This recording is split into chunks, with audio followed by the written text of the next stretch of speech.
Have you ever heard somebody say, I wish I could have the level of success that that person has, and I'm willing to do whatever it takes to get that? Now, I don't remember who the first expert was I heard who said, no, you're not willing to do whatever it takes, because if you were, you would be doing everything that that person did to get their success. Whether it be physical success, financial success, relationship success, emotional, spiritual, whatever it may be that you say you want, are you willing to do what it takes to get to the other side? And so often we look at successful people and we say, I want what they have. And when we find out what needs to be done, the truth is we don't really want what they have. We think we might want it, but it might take a lot more work than we anticipated. Recently, I completed my first ever triathlon, and I have to tell you, it was a grueling process. Now, I had trained for the triathlon, and yet what I realized once I crossed the finish line, I hadn't trained hard enough. I didn't give it 100%. It may have looked like I gave 100%, but I really didn't. And in hindsight, I can look back and say, okay, here are the things that I need to adjust and change in order to improve for the next time around. And yes, there will be a next time around.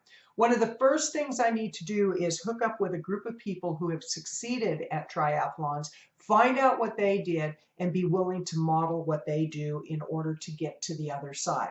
Now, I'm not looking to be an Olympic triathlete. I'm not looking to be an Ironman. I'm looking to be a really good triathlete for a woman in my mid-60s. And there are plenty of women in their mid-60s who are doing triathlons. I was shocked to see the number of older women that were actually participating.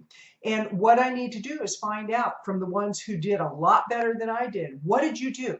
What did you eat? What was your training schedule? How often did you train? What protocol did you use? What vitamins did you take? All of that plays into the success that somebody will experience. I recently started reading a book called The Miracle Morning, and it's by Hal Elrod. Great book. When I first came across the book, I came across it kind of by accident. I was doing some research on Kindle marketing, and his book was really high up on the charts, and I started researching it. Well, his book has sold a lot.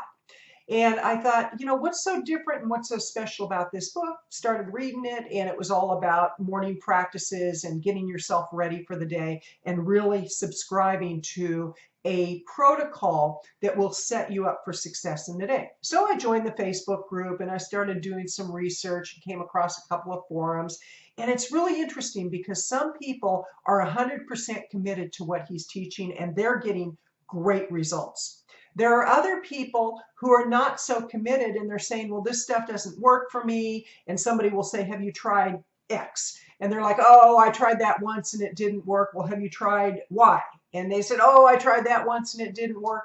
Well, sometimes we have to try more than once. Sometimes we have to try several times before we get a result. And if we say something's not going to work, we're right. It's not going to work because we're not going to put 100% effort into it. So whatever it is you say you want, if you say you want the success that somebody else has, what are you willing to do to get there? If you say you want to complete a race, what are you willing to do to get there? If you say you want to get in top physical shape, what are you willing to do to get there? If you say you want your business to do 6 figures, 7 figures, and beyond, what are you willing to do to get there? Are you willing to put in the effort to make the miracles happen? This is Kathleen Gage with Power Up for Profits, encouraging you. Visit my website at powerupforprofits.com. And if you want a little bit of inspiration, visit my blog, passionforthriving.com. passionforthriving.com. In there, I talk about the miracle morning, the process I'm going through, and what I'm doing to really get the most out of the experience. Have a great day.